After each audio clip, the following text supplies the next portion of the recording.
Mauricio. Bueno, bienvenidas y bienvenidos a todos a otro encuentro del Pensando lo Vincular 2021.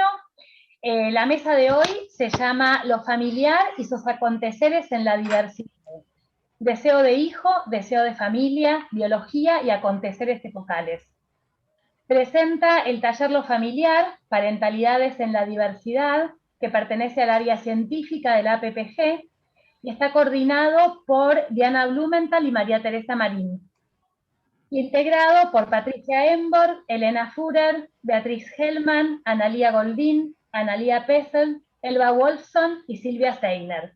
Todas licenciadas en psicología, miembros de la APPG y con larga experiencia profesional. Les doy la palabra entonces al taller para que empecemos con la actividad. Gracias. Bueno, buenos días. Un placer ver tantas caras conocidas. ¿Se escucha bien? Perdón, Diana, nada más que me olvidé decir algo, que está habilitado el chat durante toda la actividad para que vayan volcando comentarios, preguntas, inquietudes que después vamos a recoger para la puesta en común. Bueno, gracias. Espera, Analía, espera un poquito que yo quiero verles la cara primero un poquito antes de... ¿Podés sacarlo?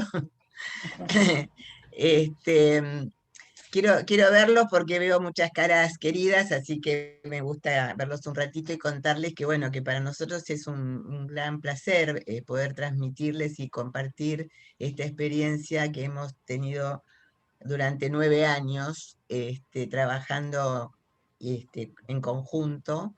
Bueno, alguna gente salió y otra entró, pero hace 9 años que trabajamos juntos. Así que bueno, ahora les voy a contar un poco cómo va a ser la dinámica de este encuentro y después voy a hablar un ratito. Primero voy a hablar yo, después va a hablar María Teresa y después vamos a pasar una lista de frases que seleccionamos. Nosotras durante... ay, la veo a Sara Amores, que hace mucho que no la veía, perdón. Nosotros contratamos a Cookie Coria, la metodóloga, en un momento porque teníamos interés de hacer una encuesta. Por ahora todavía no llegamos a la formalización, pero sí formulamos un modelo de entrevista y con ese modelo entrevistamos gente, ¿no? Familias de la diversidad. Así que nosotros seleccionamos algunas frases que las van a leer las van a leer Beatriz y Patricia. Después de eso hay un videíto, 2 o 3 videitos, y después vamos a nos vamos a estar divididos en 4 salas, para que en grupos más pequeños se pueda hablar de las inquietudes y de lo que quieren preguntar. Después volvemos todos juntos y ahí se hace el debate general. Bueno, esto para que tengan una idea de que por ahora vayan haciéndose las preguntas, pero que no vamos a responder por ahora. Bueno, los cambios en los formatos de las relaciones amorosas con sus diferentes modos de vincularse sexoafectivamente, el posible desenlace entre sexualidad y gestación, los avances tecnológicos en relación a la reproducción asistida y la subrogación, más el acompañamiento jurídico, han permitido que surjan diversas y novedosas formas de concebir hijos-hijas. Son estas diversas formas las que ampliaron la capacidad de acceder a la parentalidad. Esto implicó trascender mandatos tradicionales y familiares que consideraban esencial el armado de la pareja legal y heterosexual para concebir los hijos. Hace ya casi 10 años entonces la clínica nos convocó a pensar, así fue como con María Teresa decidimos armar este taller dentro del espacio científico. Y invitamos a los colegas interesados con el concepto de vamos a copensar.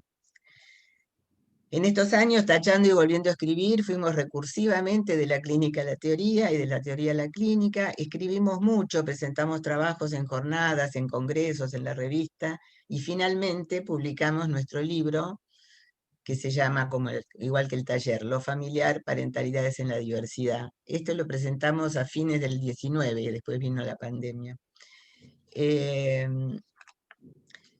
Nos pidieron para hoy la modalidad taller, así que vamos a hablar más de la clínica que de la teoría, pero quiero también decirles que durante todo el tiempo hemos teorizado también, nos hemos ido como nutriendo de autores como, nombro algunos, ¿no? Freud, Deleuze-Guattari, Morin, Prigogine, Bleichmann, Tort, Olanier, Recalcati, bueno, por decir algunos, ¿no? Pero también de nuestra propia producción que hemos ido teniendo en estos años. Quiero resaltar que el taller funcionó durante esos años quincenalmente, incluido durante el año pasado de la pandemia, ¿no?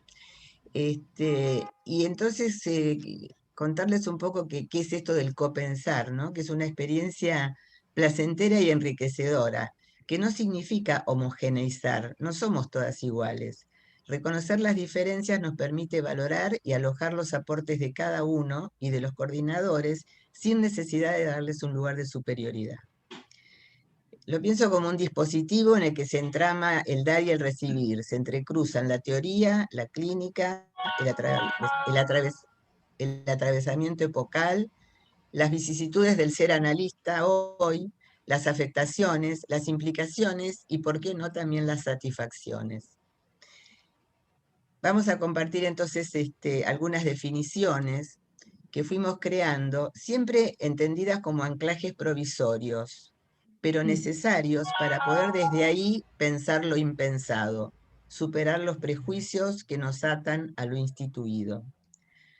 Detectar los decires y sentires respecto a la familia, a la sexualidad, a las funciones, nos permitió crear, animarnos a crear, y por ejemplo dijimos funciones subjetivantes, sabiendo que la subjetivación comienza en el origen del vínculo con los adultos responsables, pero la subjetivación va siendo a lo largo de la vida de cada sujeto, con los aportes de otros vínculos y del contexto sociopolítico.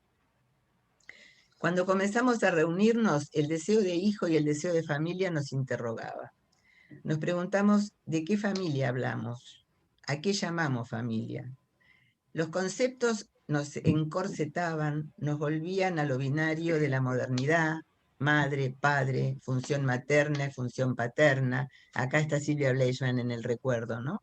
Ella después dijo sostén y corte, pero cada vez mejor, pero siempre binario al fin. Por eso fue lo de funciones subjetivantes. Pero también por eso dijimos entonces que vamos a seguir avanzando por bordes permeables, ¿no? Y con anclajes provisorios. Y entonces decidimos hablar de lo familiar en lugar de la familia. La familia remite de vuelta a lo tradicional. A partir de ahí, de allá lejos, decimos lo familiar. Está puesto el de funciones subjetivantes. Entonces ahora les voy a contar esta definición que es amplia, que nos permitió acomodarnos ahí para pensar, ¿no? ¿Qué es lo familiar en lugar de la familia? Es una organización abierta, compleja, es al revés, compleja y abierta a cambios y a diversidad de configuraciones, en tanto se respete la asimetría en la que los adultos responsables de esa configuración ejerzan las funciones subjetivantes respecto de los niños y adolescentes que habitan dicha organización. Acá entonces empezamos a nombrar a lo familiar como algo mucho más amplio y abarcativo de las diferencias, de la diversidad, que no es lo mismo que diferencia, y las funciones subjetivantes. Pasamos a las funciones subjetivantes. Las funciones subjetivantes configuran un entramado necesario por el cual se subjetivan los sujetos a través del tiempo con sus vicisitudes vinculares y particulares. Esto implica, por parte de los adultos responsables, sostén, corte, tolerancia a la frustración, narcisización, construcción de narrativas y de bordes permeables, con reconocimiento de la alteridad y sustracción al goce. De todo esto después, si quieren, en los grupos pequeños podemos hablar más. Ahora el tiempo nos corre un poco, así que bueno, vamos más por las definiciones. De acá entonces pasamos a qué pasa entonces con la parentalidad. Pasamos a la siguiente. Podemos definir la parentalidad por la relación simbólica que surge del vínculo que liga a las personas en su singular forma de concebir familia. Serían estos que están alojados en lo que llamamos lo familiar. Es una función abierta también y en permanente construcción. Su finalidad es estimular a los hijos a crecer y madurar, percibiéndolos en su ajenidad y diferencia, facilitando el desarrollo de los vínculos de amor e intimidad, junto a una actitud responsable que habilite la confianza en sí mismo y en el otro, sentir el valor de la vida como tal y ejercer las funciones subjetivantes, ¿no? Con esto quiero entonces decirles que, bueno, tomen en cuenta esto que decimos. Son conceptos que nos permitieron seguir avanzando, pero también decirles que en el último capítulo de nuestro libro se llama Inconclusiones. Así que con esto cierro yo ahora esta parte. Son inconclusiones, son aperturas para que todos podamos, y nos interesa mucho escucharlos también después a ustedes. Bueno, le paso ahora la palabra, me despido con las inconclusiones por ahora, María Teresa.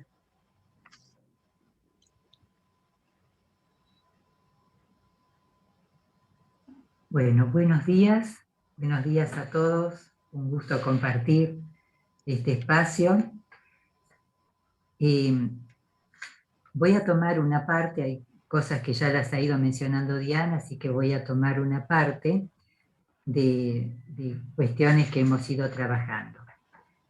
En la filiación y en las prácticas parentofiliales se ponen de manifiesto los cambios sociohistóricos y tecnológicos científicos de cada época, junto con los avances, desajustes y contradicciones que pueden implicar para la vida de las personas y de los vínculos que constituyen.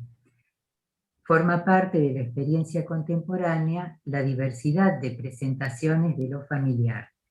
Así encontramos la familia nuclear, con familias ensambladas, monoparentales, pluriparentales, coparentales, homoparentales, constituidas a la vez por lazos biológicos, por adopción o por la implementación de técnicas de reproducción humana asistida.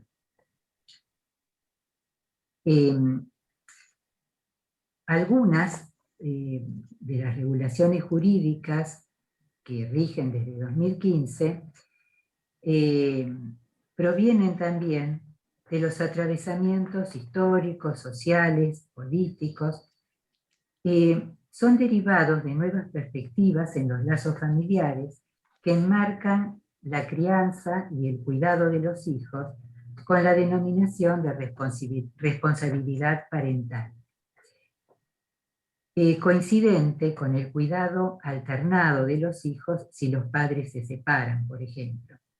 También, con nominaciones como progenitor y progenitor afín, dan lugar de reconocimiento y responsabilidad a la pareja de quien tiene hijos anteriores a la conformación de la misma.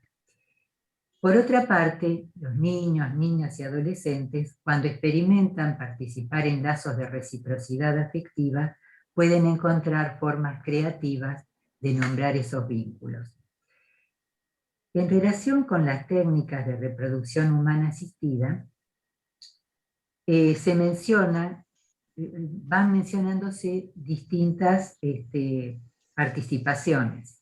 Aparece así la figura del donante de gametos, la donación anónima, se reconocen los lazos afectivos como formadores de lazos familiares, y se formula esto con el concepto de voluntad procreacional.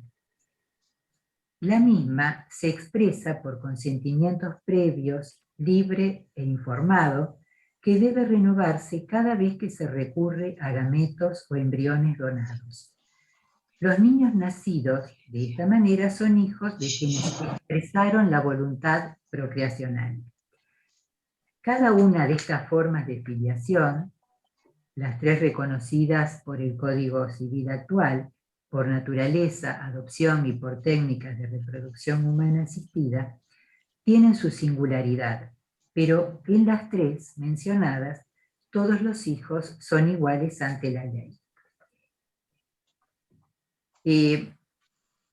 Hace años que no todos los hijos fueron iguales ante la ley. En la primera redacción del Código Civil, en 1871, solamente se mencionaba la filiación por naturaleza y consideraban hijos legítimos a los nacidos en el matrimonio. Después, sucesivas modificaciones dieron lugar a que en 1985 se reconocieran dos formas de filiación: por naturaleza, que incluye a los hijos matrimoniales y extramatrimoniales, y por adopción. Mientras que el 7 de febrero de 1986 en Argentina tenía lugar el primer nacimiento a partir de una fertilización in vitro.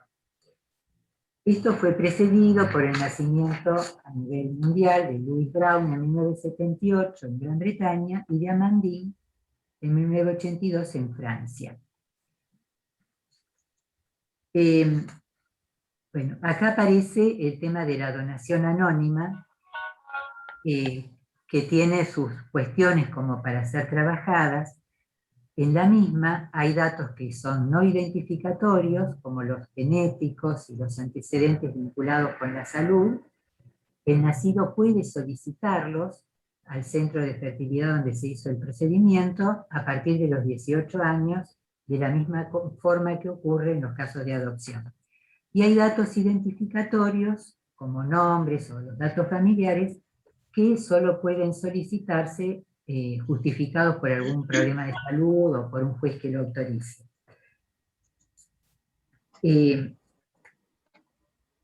Puede ocurrir que, a pesar del reconocimiento jurídico de lazos parentofiliales y de las organizaciones familiares, por ahora con aspectos que pueden ser no convencionales, no se halle la legitimación de estas posibilidades filiatorias en algunos de los participantes con quienes se mantienen lazos sociales y de pertenencia, determinando el temor a que se puedan generar situaciones de exclusión del hijo y de la familia que se conforma.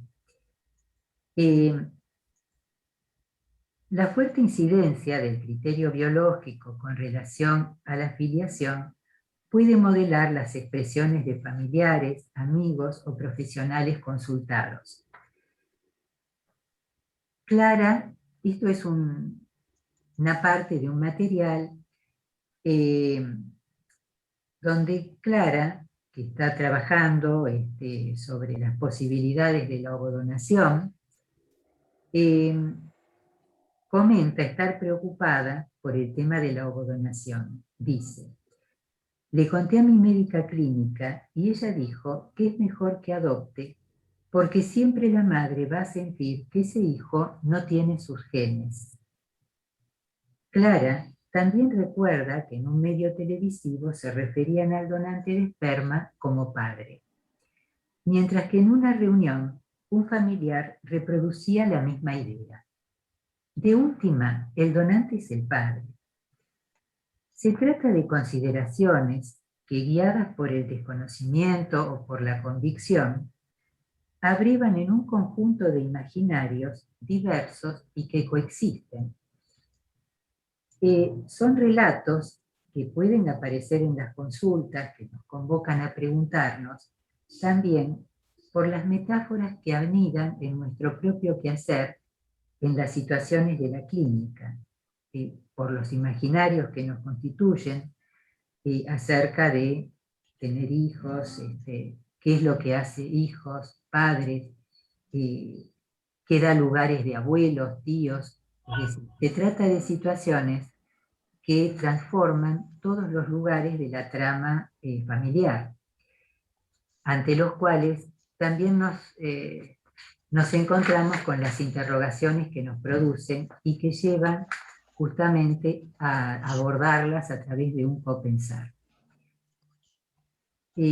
Ante las nuevas formas de ahijar que el lazo social y familiar habilita, junto con las transformaciones surgidas a partir de posibilidades biotecnológicas, nos preguntamos cómo pensar las distintas situaciones de la clínica familiar, de pareja o con niños, sin conjeturar a priorísticamente. Ahora le paso la palabra a Analía.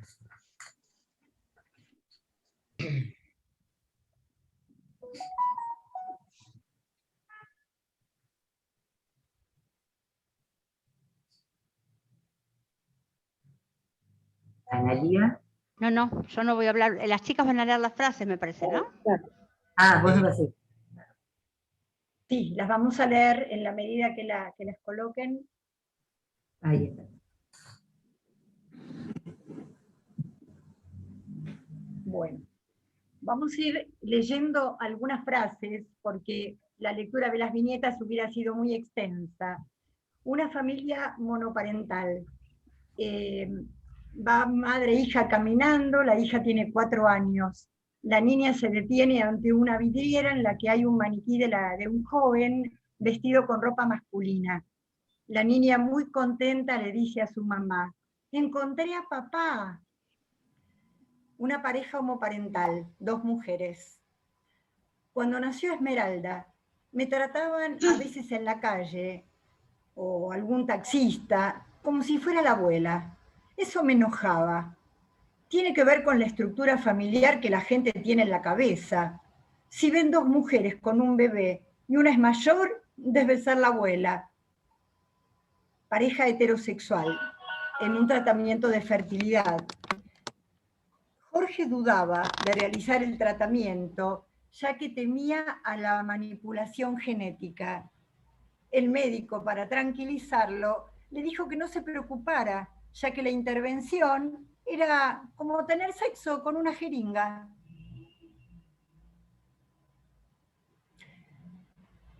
Una pareja heterosexual realizando tratamiento con ovodonación. El médico no me hablaba de óvulos, sino de gametos. Y de última, la donante solo da una célula de su cuerpo. La que pone el cuerpo entero para que nazca un bebé, voy a ser yo. Pareja homoparental a través de una gestación subrogada. La pareja eran 2 varones. La sensación que tuvimos con la idea de la gestación subrogada era que era lo más parecido a tener un hijo, fruto de nuestro deseo de que existiera. Lo que está claro es que Ignacio no tiene madre y no la tendrá nunca. No sabemos de quién es la carga genética. Si es necesario saberlo por una enfermedad de nuestro hijo o porque él quiera saberlo, ya lo esclareceremos. En ese sentido, no tiene carácter de secreto. Para nosotros, tiene el sentido de quitar trascendencia a la genética. Es hijo de los 2. Hay una renuncia a ese saber por la igualdad. Bueno, ahora continúo yo. Pareja heterosexual, gestación subrogada. Ante todo, quiero decirte que me da gusto responder esta encuesta si con esto puedo ayudar a otra gente. Esto empezó hace más de 10 años y acá en estos años las cosas cambiaron. Hicimos muchos intentos de reproducción asistida y finalmente mi médico nos aconsejó: no sufras más, ya pusiste demasiado el cuerpo, alquilen un vientre. Es lo que hoy decimos, recurrimos a gestación subrogada.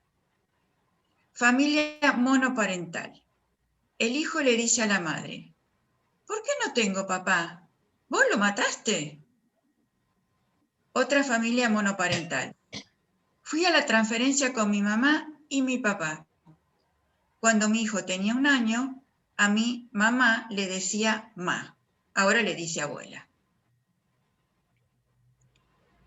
Pareja homoparental, 2 varones. Esto fue cuando estaban pensando en tener un hijo. No sabíamos cómo invertir los ahorros, en la casa o en el hijo. Familia monoparental. tiene un hijo por adopción. Él, como es único hijo y está rodeado de chicos adoptados, decidió armar su familia. Me dijo que habló con Pedro, que es el hijo menor de la madrina, y decidieron que son hermanos. Después habló con el de otra amiga, que lo tuvo por espermodonación, y también se decidieron hermanos. Familia monoparental, ovodonación. Clara comenta, estoy preocupada por la ovodonación. Le conté a mi médica clínica y ella dijo que es mejor que adopte, porque siempre la madre va a sentir que ese hijo no tiene sus genes. En un programa televisivo se referían al donante como padre, y en una reunión un familiar dijo lo mismo. De última, el donante es el padre. Bueno, ahora Analía les va a pasar un videíto sobre diferentes familias de la diversidad.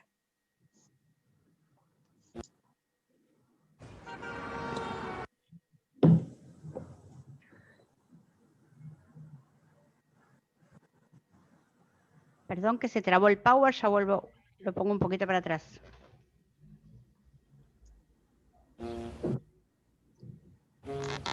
Mamá, ¿Sí? ¿sabes lo que me han dicho hoy en el cole? ¿Qué, cariño? Que eres muy mayor para ser una mamá. ¿Quién te ha dicho eso? Sanji. En clase me han dicho que no sois mis padres de verdad. Oh, ¿y quién ha te lo sido? ha dicho? Luis, el niño del pelo pincho. Hoy en el cole alguien me ha dicho que mi papá es mi mamá y mi mamá es mi papá. ¿Y quién te ha dicho eso? Alex, el niño pelirrojo. Papá, en el cole me han preguntado por qué no tengo mamá y tengo dos papás. ¿Y te puedo hacer yo otra pregunta? Si pudieras elegir a tu familia, ¿los elegirías? Sí. Sí. Sí. Sí. Deja, yo te abro. Gracias. No, es mejor que la metas tú. ¿Por qué? No quiero darle en la cabeza con la puerta o pellizcarla con el cinturón. Michelle, ¿hasta cuándo vas a flagelarte por un fallo? ¿Va a ser como lo de las mechas rubias que te pusiste? Es que creo que soy un mal padre. ¿Pero qué estás diciendo? Somos nuevos en esto. Ya, pero a ti te sale natural, mírate. Entras en el cuarto y a Lily se le ilumina la cara. Le cambias el pañal con una mano y yo... Estupendo, ahora te tengo envidia. Hay muchas cosas que tú haces y yo no puedo. Has puesto protectores por toda la casa. Te has encargado de todo el papeleo de la adopción. Sin ti no tendríamos un bebé que lesionar. Solo eran unos formularios. Bueno, la verdad es que eran un ¿Y montón. la has puesto en la lista de espera para los colegios? No podíamos esperar a que tuviera 3 años. ¿Ves? Por eso formamos un gran equipo. Cada uno tiene sus puntos fuertes. A ver, ¿quiénes son los mejores padres? Nosotros. No te oigo. Nosotros. No lo olvides. Vale. ¿Hemos dejado a nuestra hija encerrada? ¿Has metido las llaves en la bolsa? ¿Las llaves en la bolsa? ¡Ay, Mitchell, te he dicho que no metas las llaves en la bolsa! ¡No te agobies! Venga, no te agobies. Lily, no pasa nada. ¡Estás cantando! ¡Pueden detenernos por esto, Mitchell! H-J-K-L-M-O-P. ¡Se cierran las 4 puertas! ¿Tienes el teléfono? ¡Voy a romper la ventana! Ayuda en carretera, le habla Trina. ¡Socorro! Hemos dejado a nuestro bebé encerrado en el coche y la gente nos está juzgando. ¡Es que ya la rompo! ¡No, no la rompas! ¡Le caerán cristales! Señor, dígale a su mujer que se calme. Todo se va a arreglar. Es un hombre. ¿En serio? ¡No te preocupes, Lily! Pero- ¡Lily, papi te va a Cuando rescatar! señal, las puertas se abrirán en cualquier momento. Abre la puerta. Abre la puerta. Abre. ¡No se abre! Vale. Es increíble. ¿Cómo lo hacen? No lo sé. Ya está, gracias. ¿Lo harán por satélite?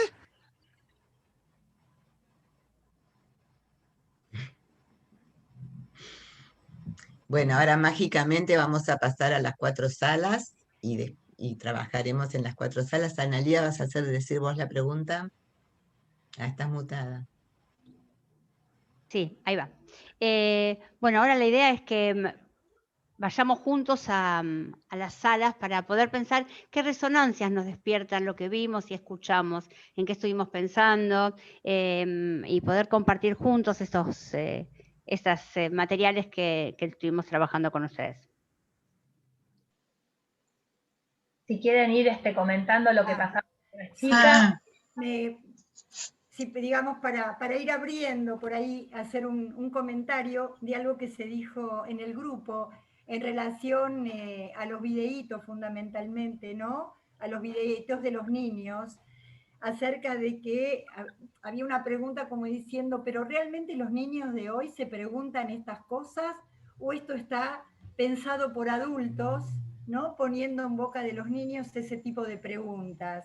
O los niños lo tienen mucho más naturalizado que nosotros, que nos resulta mucho más difícil pensar en todos los nuevos formatos familiares, ¿no? Esto como una pregunta interesante para abrir, ¿no? Me uno a tu pregunta, a la pregunta de tu grupo, porque surgió algo parecido en nuestro grupo, y en realidad lo que, digamos, esto es una publicidad de Coca-Cola. Entonces, pensar, me parece, más allá de que los niños lo pregunten o no, la publicidad tiene un mensaje subliminal que tiene un destinatario, que no son los niños, sino son los adultos. Entonces, pensar que Coca-Cola tira el guante a la sociedad con un tema epocal como las familias diversas, me parece que desde ahí o sea, le da pantalla a un tema que tiene que ver con estas familias diversas. Más allá, obviamente que para los niños es mucho más natural, pero me imagino el efecto que esta propaganda tiene en ciertos sectores de adultos, que desde ahí es interesante como mensaje publicitario, ¿no? Voy a continuar con el tema en la sala nuestra. También salió este tema en relación al sufrimiento de los niños, por la viñeta en que la nena dice me encontré un papá, por la otra que dice vos mataste a mi papá. Entonces, en realidad no es lo uno sin lo otro, como dice Moren. Por un lado hay muchos chicos que ya lo tienen elaborado, porque en las familias está elaborado, y de hecho por ahí dicen, sí, se casó mi tío con mi y lo dicen naturalmente, porque bueno, coexiste en este momento sectores más avanzados en este sentido, que tienen las cosas elaboradas, con otros que realmente tienen todavía, y esto nosotros lo contamos, nosotros mismos tuvimos que trabajar en nuestro taller nuestros propios prejuicios. Entonces hay mucho sufrimiento todavía también, y hay muchas consultas por sufrimiento, y también hay gente que ya lo tiene más elaborado, ¿no? Sí, quería. Silvia, habla vos, Silvia, después leo algunos comentarios. Y después quería comentar en mi grupo. Me retumba muchísimo las voces, no sé, algo pasa con el sonido, como me llega a mí, pero bueno, me cuesta mucho escuchar. No, simplemente quería, me parece que es un tema, por lo que voy escuchando, común a todas las salas, ¿no? En nuestro grupo también surgió lo importante que es y sería trabajar con los colegios, porque, bueno, cuánto prejuicio hay en la escuela, en los maestros, en las escuelas en general, que esto se transmite a los niños, ¿no? En el ejemplo de esta nena, que es una paciente de Diana contaba que a partir de todas estas expresiones de la nena, se fue al colegio y se trabajó con la escuela, con las otras madres, con los maestros, y ahí se produjo un cambio significativo en la nena también, ¿no? Y en la mamá, seguramente. Entonces, bueno, la importancia por ahí de trabajar con los trabajadores de la salud, con los colegios, con todos los grupos que tienen. Sí. Sí. Bueno, yo quería comentar lo que hablamos en nuestro grupo, que como el tema central fue la nominación. Esther comentó que el tema de progenitor afín le pareció muy adecuado en el caso de cuando son familias ensambladas, para nombrar a los padres que no son los padres directos de los hijos, ¿no? Y también en el caso de, veíamos que lo social y la forma de nominar tradicionalmente es muy fuerte y no es tan fácil pensarlo de otra manera. Entonces había dos preguntas que me parecieron importantes, por ejemplo, ¿quién nomina y a quién? O sea, en cada familia o en cada lugar, ¿quién nomina? El profesional, el médico, la madre, el padre, los abuelos. ¿Quién nomina y a quién entre ellos? Y una pregunta que me pareció que muy, muy buena, que es, ¿qué es lo que enlaza? ¿Qué es lo que enlaza en cada familia? Bueno, los dejo para que lo charlemos. Sí. Bueno, con respecto al... Perdón. Paula, sí. Con respecto a los términos... No sé, ¿alguien está hablando? Paula. Teresa, y después arranco con el... Bueno. No, con respecto a esto de progenitores afines, a mí me pareció, me interesa mucho el tema, y lo hemos venido hablando en el grupo, el tema de las nominaciones, cómo se nombran los distintos lazos, y esto también está habilitado o queda respaldado por algunas, digamos, por formas jurídicas que pueden garantizar la ubicación social de algunas configuraciones y algunos lazos familiares. Pero aún así no es suficiente, con eso no alcanza.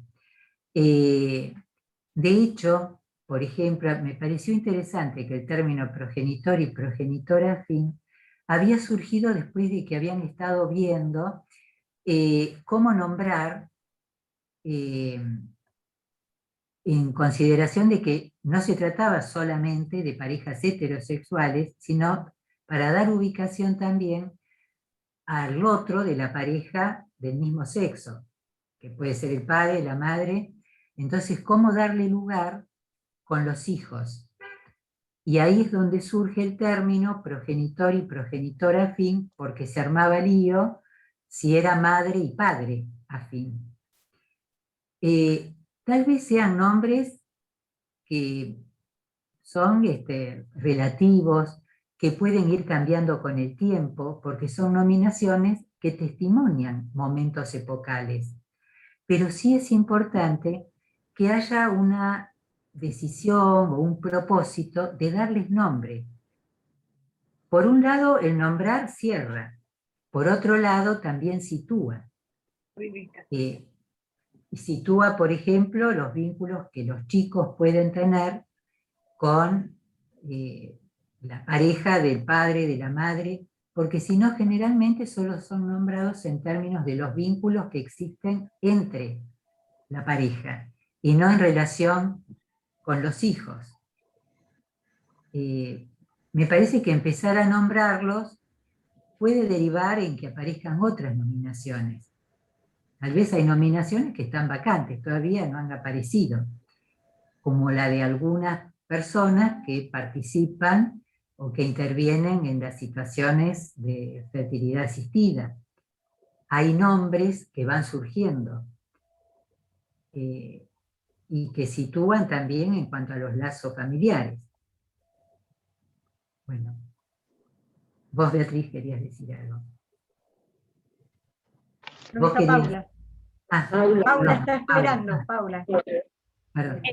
Dice Elena Berflein, lo familiar me suena un modo apropiado de pensar teóricamente estos temas, pero en los hechos diría que son modos diversos de construir familia. ¿No la llamaría familia? ¿Todas? En realidad nosotros hablamos de familias en la diversidad, más que de familias diversas. Familias en la diversidad también ubica no solo a las familias, sino a una forma de pensar, cuando uno piensa en términos de diversidad. Es fácil que se convierta en enunciarlo como familias diversas, pero cuando uno dice familias diversas, de alguna forma reproduce el binarismo, porque quiere decir que hay unas que son diversas y otras, bueno, no serían diversas, no sé.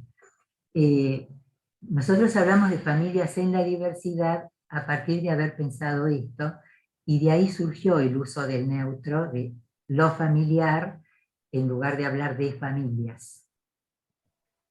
Sí, quería agregar algo. Que esto es algo que surgió en nuestro grupo, y por eso el tema de familias en la diversidad, porque si habláramos de familias diversas, estaríamos hablando de lo normal y lo distinto, disfrazado por lo diverso. Por eso hablamos de familias en la diversidad, con lo cual cada una conforma una singularidad, y en la cual, digamos, estarían todas en paridad.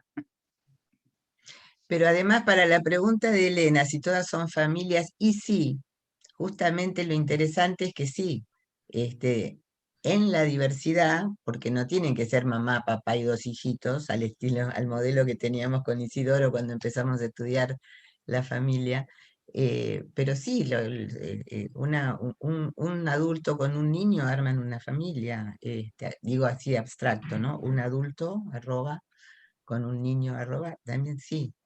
Lo que pasa es que es eso, es en la diversidad. Lo que tenemos que sacarnos de la cabeza es el modelo tradicional. Cuando decimos familia, lo decimos en este sentido, en diverso, no pareciéndose a lo tradicional.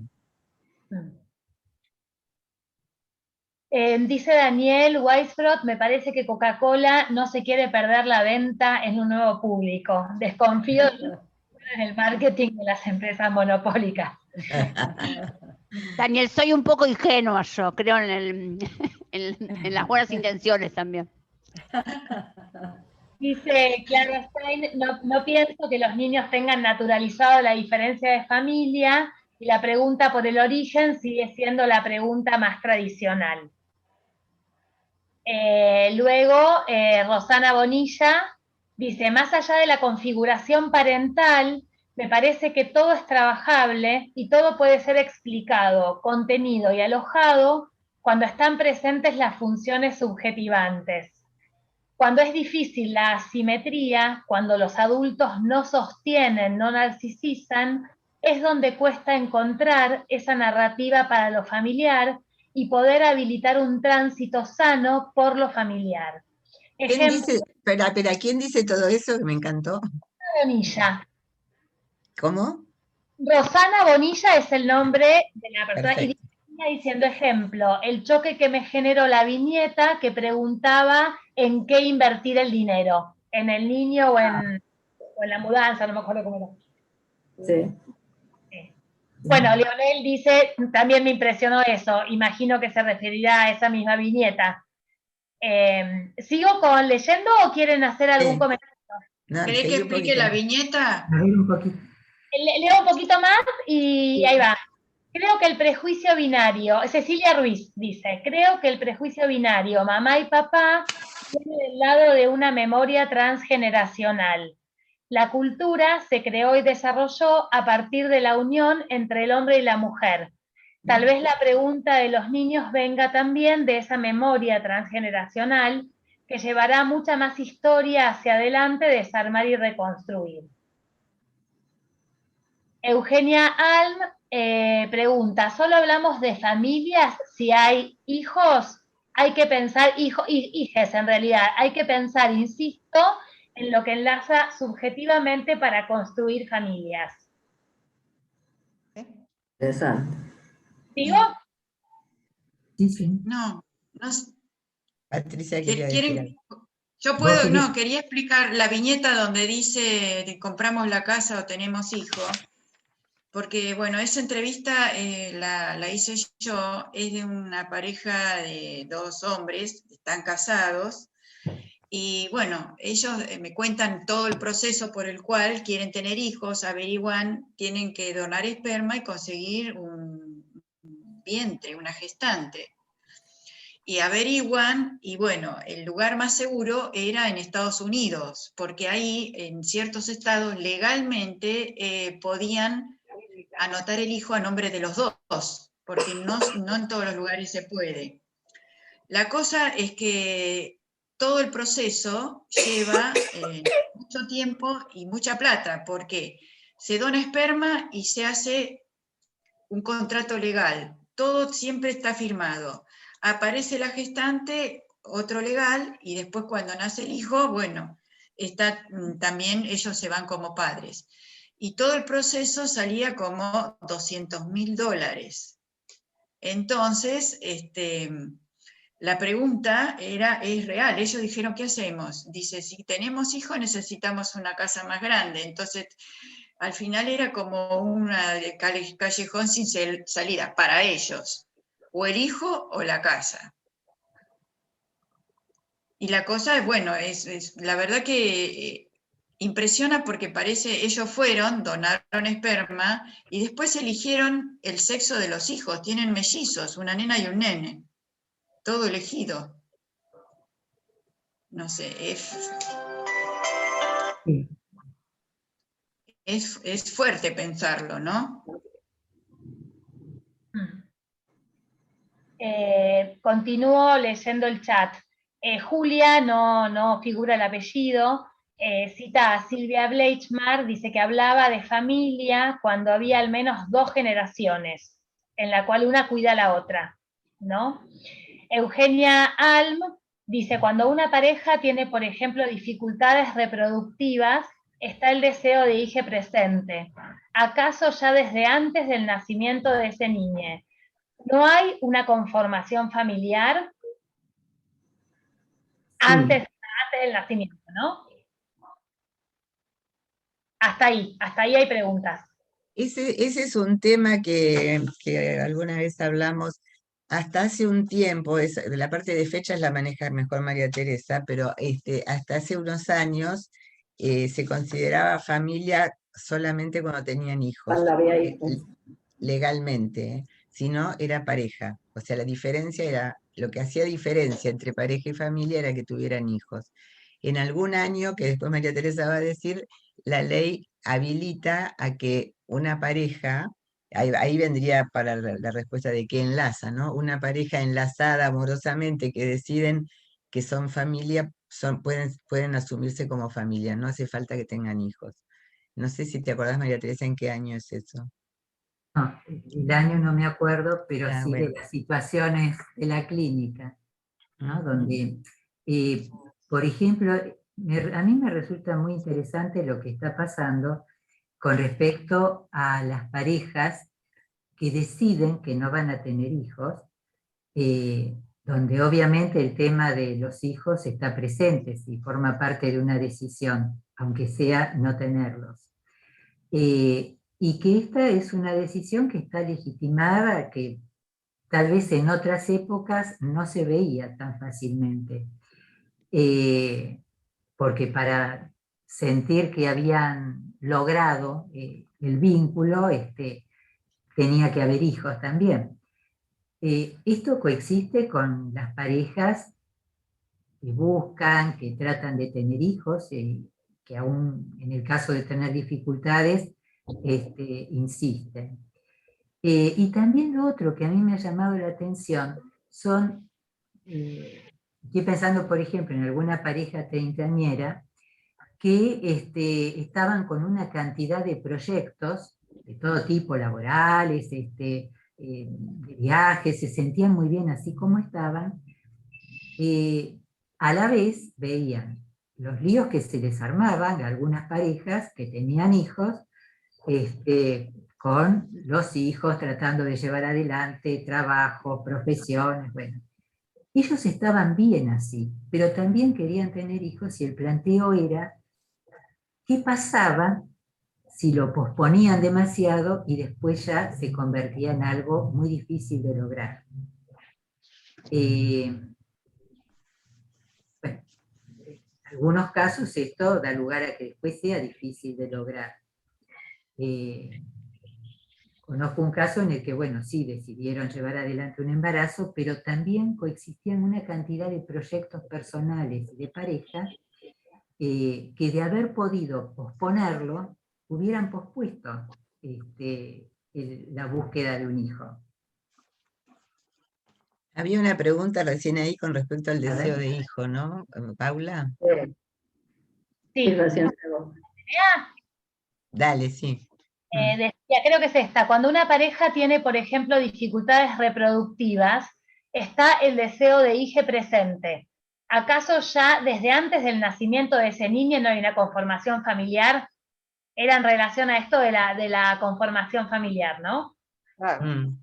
Claro, Bueno, es claro. por eso, en ese sentido es lo que dijimos antes. Antes estaba dividido, por la ley estaba separado lo que era pareja y familia. Ahora nosotros pensamos que sí, claro, que son familias y hay deseo entre, porque por lo que decía también María Teresa, hay algo que es muy importante, que estamos en tiempos de transición con todos estos conceptos.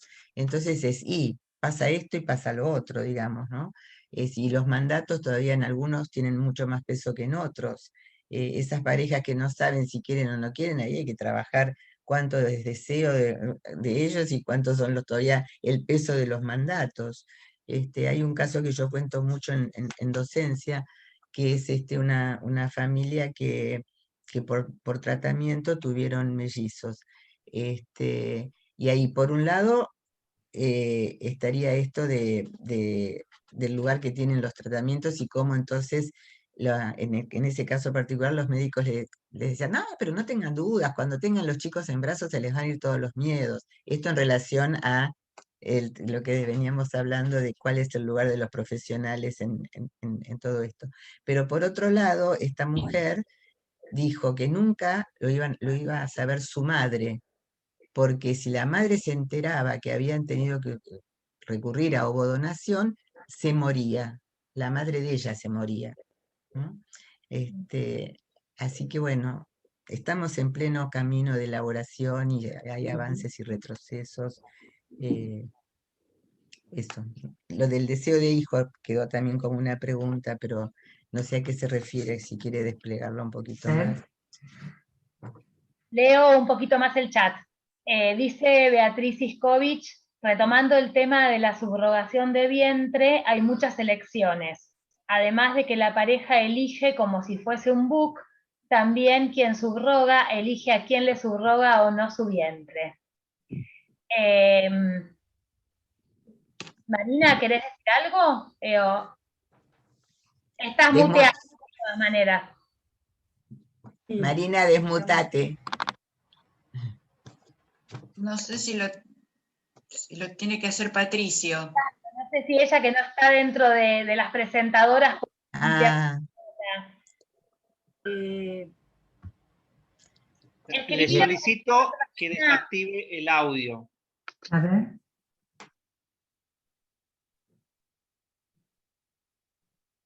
Marina, tenés que desactivar. No puede. No puede. ¿Lo tiene que hacer Patricio?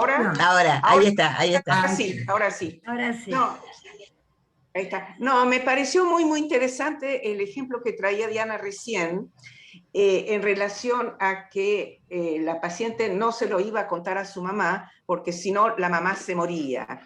Como estaba significado ahí como que había un corte transgeneracional, porque no era la secuencia hijos procreados, entre comillas, naturalmente, sino que se intervenía de otra manera. Entonces, ¿qué quiere decir que la mamá se moría?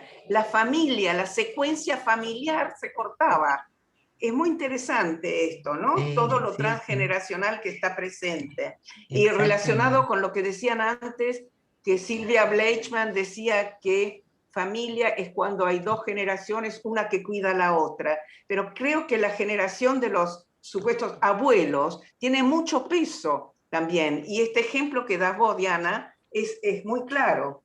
Sí, es muy El bueno. corte de la familia, ¿no?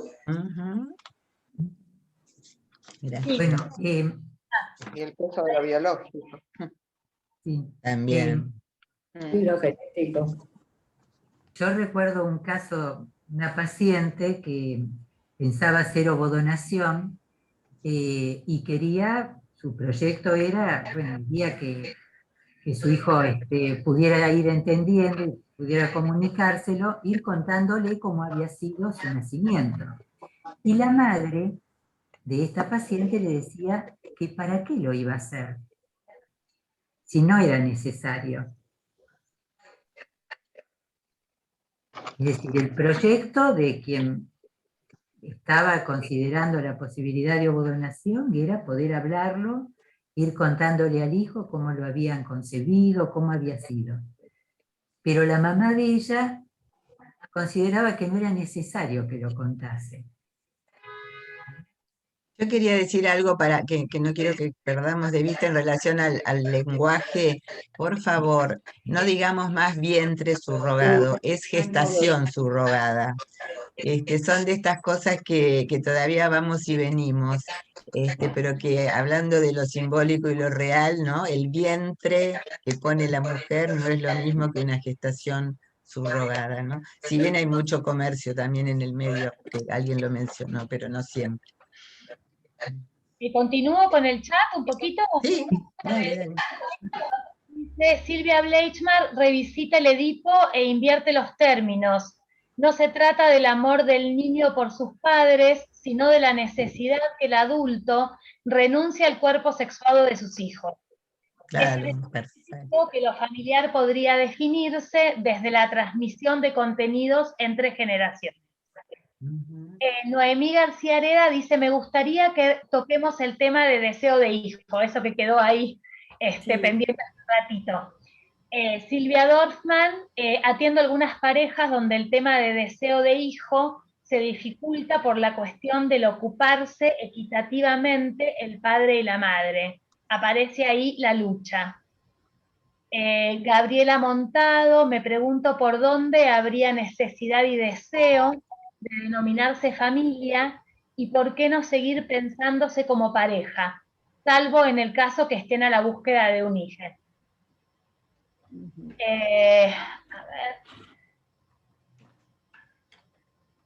Susana Palonsky dice, parecería que lo familiar estuviera definido por las operaciones subjetivantes deseantes y en general positivas, pero también son familia aquellas donde ocurre el incesto y lo desubjetivante. Bueno, en el medio hay varias felicitaciones y saludos también. Hasta ahí los comentarios y preguntas.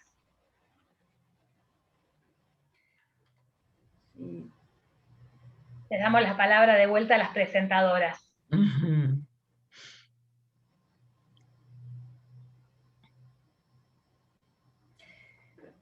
Lo que comentaban recién, por ejemplo, en relación a la dificultad de ocuparse, ¿no?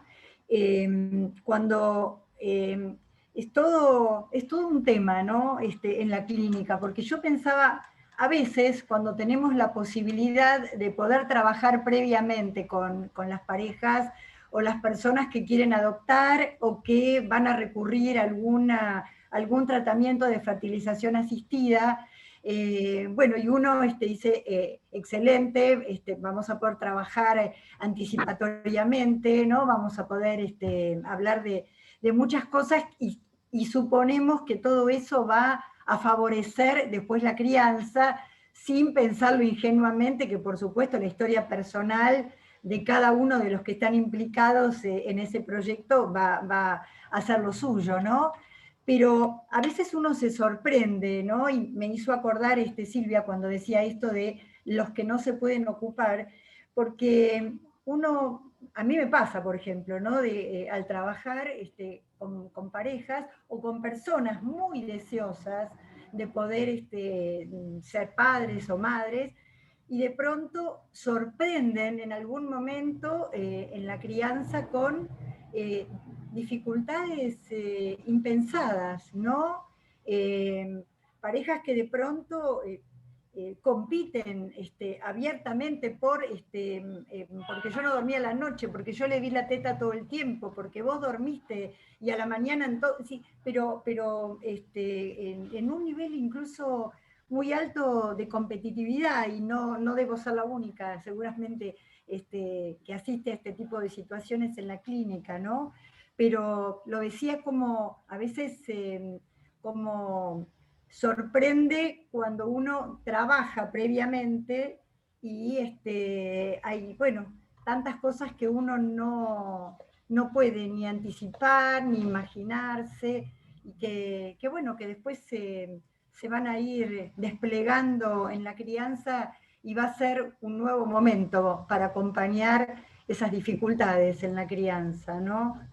Esas dificultades de poder ocuparse, y que uno previamente escuchó mucho deseo, Y bueno, igual entiendo que lo tenemos que pensar desde la singularidad, no me atrevería, digamos, a generalizar algo en relación a esto, ¿no? En nuestro espacio surgió la idea de hacer talleres. En realidad lo planteó Marina como en relación a los profesionales de la salud. También después surgió lo de las escuelas por el caso de la nenita. Y entonces yo creo que de lo que estamos hablando ahora es para todos, no es solo para la diversidad. Me parece que los talleres serían necesarios en este momento porque es un momento muy difícil en el que estamos viviendo. Tal vez ahora introduzco la pandemia como algo que agrava también, ¿no? Las convivencias. Entonces, algunas cosas son de las familias estas que nosotros estamos trabajando, pero hay otras que en este momento son de todos. Las familias tradicionales y heterosexuales también la están pasando mal y se pelean y se tiran reproches sobre quién se hace cargo. Quiero decir, me parece que es un momento interesante para nosotros como agentes de salud, para seguir pensando justamente en apertura. Lo de la definición de lo familiar que decía Susana, y sí, justamente es una definición amplia para alojar a todo lo que va ocurriendo. Y dentro de eso hay organizaciones que funcionan bien y otras que no. Lo que nosotros decimos es que, bueno, en esas organizaciones es donde nos sumergimos para ver cómo trabajar, cómo ayudar y compartirlo con ustedes también para que haya más agentes trabajando y pensando todos estos temas. Elina Aguiar pregunta si acá en este país es legal la gestación subrogada, si son padres y qué tipo de seguimiento médico requieren. En realidad, por la respuesta es muy, muy acotada. En Argentina no está legalizado, pero no está prohibido, por lo cual se están haciendo tratamientos que los jueces validan de alguna manera. Los centros de fertilización tienen su modalidad y tienen que tener una autorización judicial para poder hacerlo, pero se está dando porque no está prohibido. Estamos compartiendo un caso en otro grupo con Diana de una pareja que le solicitó a la hermana que forme parte del tratamiento, la hermana menor de ella, pero no tuvo hijos. Hasta lo que nosotros sabemos, en Capital, una de las exigencias de los centros de fertilidad es que la gestante haya tenido hijos. Este caso es de provincia, parecería ser que no es una prohibición en provincia, no lo digo con seguridad, por lo menos en el caso, por ahora la pareja no les apareció como un impedimento. Gracias. Esther Matos dice, no queda claro por qué solo el deseo de hijo habilitaría pensar que esa pareja es familia. Eugenia Alm dice que es importante el relato de la historia para la construcción de identidad. En familias heteroparentales hay más silencios todavía cuando se hacen ovodonaciones. No sucede tanto en parejas con otras constituciones. Gianotti dice, respecto de la gestación subrogada, quisiera consultarles qué piensan al respecto.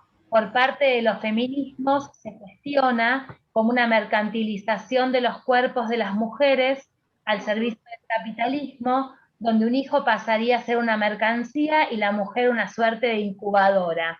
Comparto esta postura para escuchar qué piensan. Y también me gustaría escuchar sus opiniones respecto de la parentalidad compartida que no apareció en las viñetas, una nueva modalidad que ya se observa. ¿Quieren que paremos acá un momento para decir al respecto? Bueno, ¿quién? Empezá, María Teresa. Había algo al principio que ahora me olvidé, algo de la primera pregunta. En relación a esta de la gestación subrogada en relación a los feminismos. No, la primera. La primera, esta cuestión del deseo de hijo, si solo el deseo de hijo habilitaría a pensar que esa pareja familia. Esa fue la primera. Después apareció la importancia del relato en la construcción de la identidad y los silencios en relación a las ovodonaciones. Y después aparece la pregunta en relación a esto de la gestación subrogada y el cuestionamiento de los feminismos.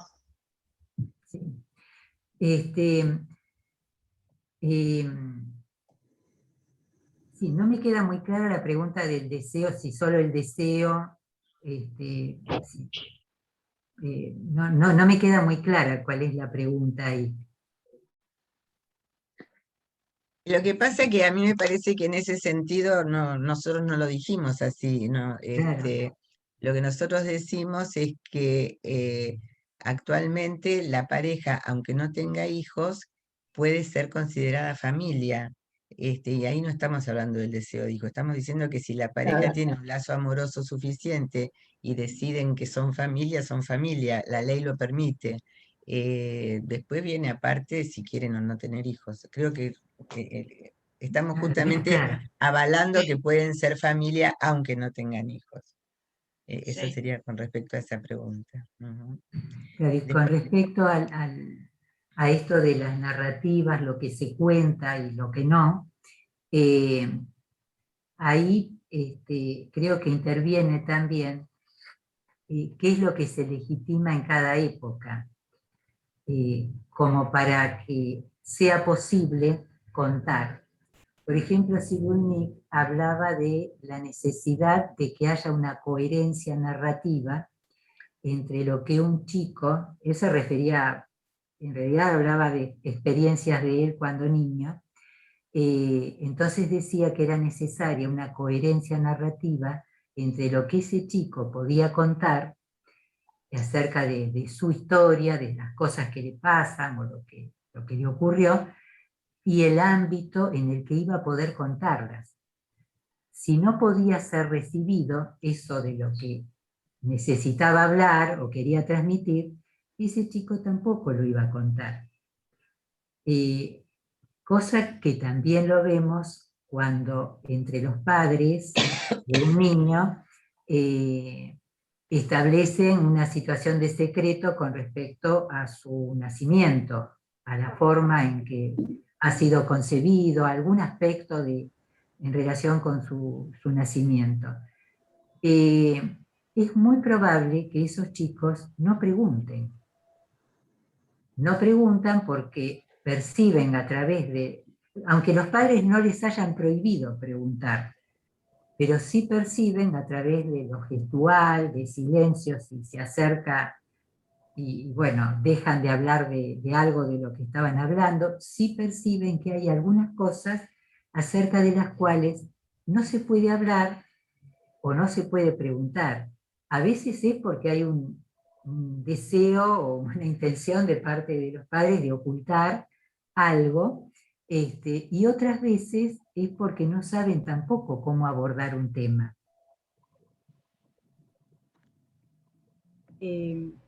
No sé si contesto con esto al tema de las narrativas, que es necesario ir construyéndolas justamente en el vínculo, como una producción vincular. Yo quería contestar algo, Paula, a una... Perdón, ¿alguien quería? No, habla. Dale, pero habla Beatriz. Yo quería decir algo en relación a la colega que habló del tema de gestación subrogada, ¿no? Tema difícil, complejo para pensar, y tampoco es que tenemos una única posición, ¿no? Nosotros estamos investigando, forma parte de una nueva clínica, estamos trabajando.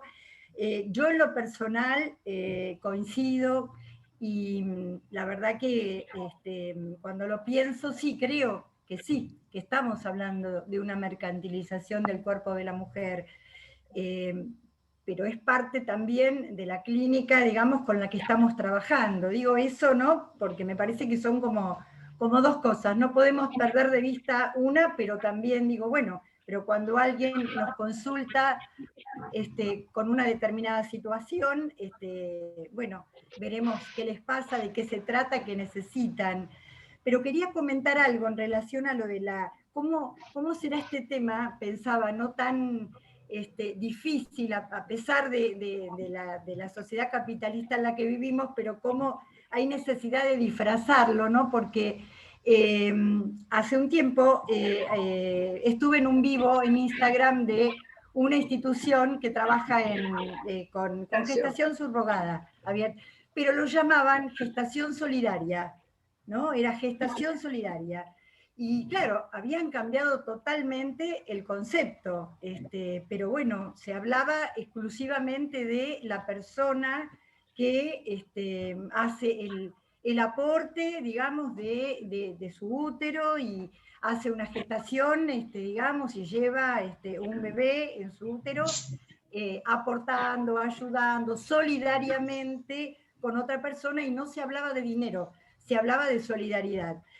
Sabemos de que esos son los mínimos casos, los hay, ¿no? De pronto en una pareja gay, alguna amiga o alguien sí, que se ofrece, pero la verdad que lo que conocemos es que se paga por esto, en la mayoría de los casos se paga. Y además hay un centro, que por supuesto no podemos nombrar, pero bueno, es muy conocido, que tiene totalmente armado y estructurado esto en la capital federal, con una abogada que ya sentó precedentes hace varios años, y fue la primera que había sentado este precedente a nivel judicial, y la pareja, digamos, fue legislado a favor, ¿no? A favor de la pareja, ese hijo. Yo lo que quería decir, perdón Beatriz, quería decir porque nos quedan 5 minutos, que evidentemente este es un tema más nuevo para nosotros como taller, no es que nosotros tenemos una posición tomada frente a esto, estamos investigando lo que vamos escuchando, lo que va pasando, pero no tenemos una posición tomada nosotras, porque tampoco nosotras intervenimos en las decisiones, digamos, ¿no? Es un tema que para la Argentina es bastante más nuevo y para nosotros como profesionales también, así que hay que ir viendo y escuchando, y también es cierto que no todos los casos son iguales, ¿no? Pero es como lo más nuevo, es de lo que menos tenemos nosotros como taller para poder hablar. Sí quería retomar lo de la narrativa, que sí nos parece re importante, y que la narrativa es algo que sí deberíamos como analistas propiciar en todos los vínculos, y que hay secretos en los... Yo todo el tiempo lo que les quiero decir hoy es que no hay tanta diferencia en la diversidad como en lo tradicional, en relación a los secretos, a las transmisiones, y que lo que sí es importante es develar, porque cuando hay secretos, los chicos seguro que van a hacer síntomas, esto es seguro, más tarde o más temprano. Entonces, bueno, ¿cómo ayudar a develar esos secretos en cualquier familia, entendiendo por familia cualquiera de estos vínculos de los que estamos hablando, ¿no? La narrativa construye, la narrativa subjetiva, es muy importante trabajarlo, y el analista tiene un lugar importante en ese sentido, en esa función de ayudarlos a armar la narrativa. Yo quiero agregar algo cortito con respecto, porque ya que nos queda muy poquito tiempo, con respecto a una de las preguntas que apareció sobre la copaternalidad. Digamos, en todos estos años que nosotros venimos trabajando, fueron apareciendo diferentes casos e historias con las cuales nosotros fuimos tratando de abrirnos preguntas, obviamente con el intento de poder seguir pensando. Antes, primero surgió la pregunta de si ser familia es solo cuando hay hijos. Después Diana dijo, bueno, una pareja que crea vínculo puede ser familia. Bueno, cuando existe copaternalidad no hay tampoco vínculo entre la pareja, ¿no? Son dos amigos que o no sé, dos personas que desean juntos tener un hijo. Bueno, y por eso me parece, si vuelvo a la primera pregunta sobre lo familiar, me parece que esto nos abre a pensar en un montón de posibilidades que se nos están, que están apareciendo, y que sobre estas apariciones es donde nosotras nos hacemos preguntas e intentamos ver cómo funcionan.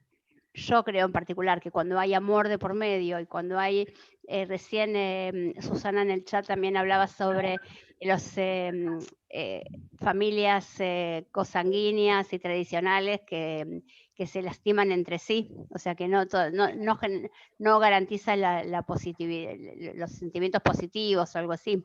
Así que creo que estas nuevas maneras de organizaciones van a dar lo posible espacios de crecimiento para esos niños. Bien. Un último comentario, hay, bueno, muchas felicitaciones y agradecimientos, pero uno que quedó de más arriba, de Ona Sujoy, para que nos quede pensando, porque nosotros no tenemos tiempo para meternos con eso, pero dice, respecto a las nominaciones y a la afiliación, los hijos de madres asesinadas por sus padres, se presenta el tema de que una niña plantea que ya no es hija, solo sobrina o nieta, ya que la alternativa es ser hija de una madre que ya no existe. Para ella perdió la posibilidad de ser hija. No sé si quieren decir algo o...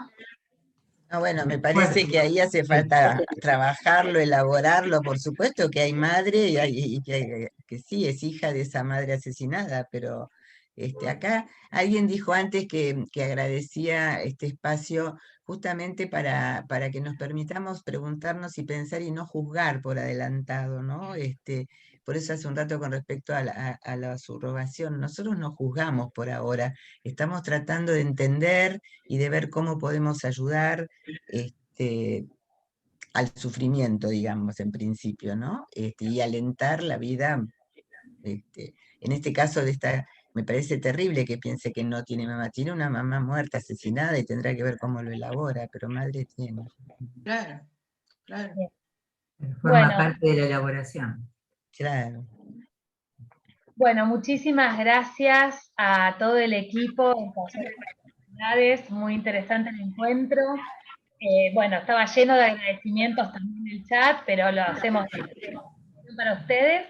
Les queremos contar, bueno, gracias a todos y todas por participar. Les agradecemos a todos la participación activa que tuvieron. Sí. El próximo encuentro de Pensando lo Vincular va a ser el viernes 4 de junio. El tema es violencia de género y psicoanálisis, abordajes y trabajo. Presentar Leonel Sicardi e Irene Friedman. O sea que nos quedamos, el último comentario hace enlace con el próximo. Claro. Sí, qué bueno. Está bueno.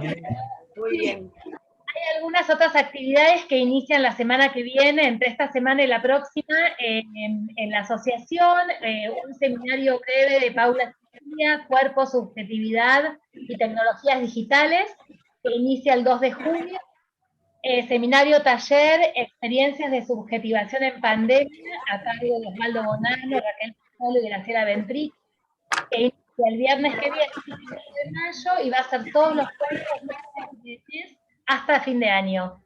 Y laboratorio de intervenciones grupales, coordinado por Irene Roel y Leonel Sicardi, que también inicia el viernes y va a ser los primeros viernes de mes. Bueno, gracias. Un saludo afectuoso de parte de todo el equipo de Pensando lo Vincular, para todos los que participaron y especialmente para las presentadoras. Muchas gracias. Gracias a todos. Hasta pronto. Gracias. Nos vemos pronto.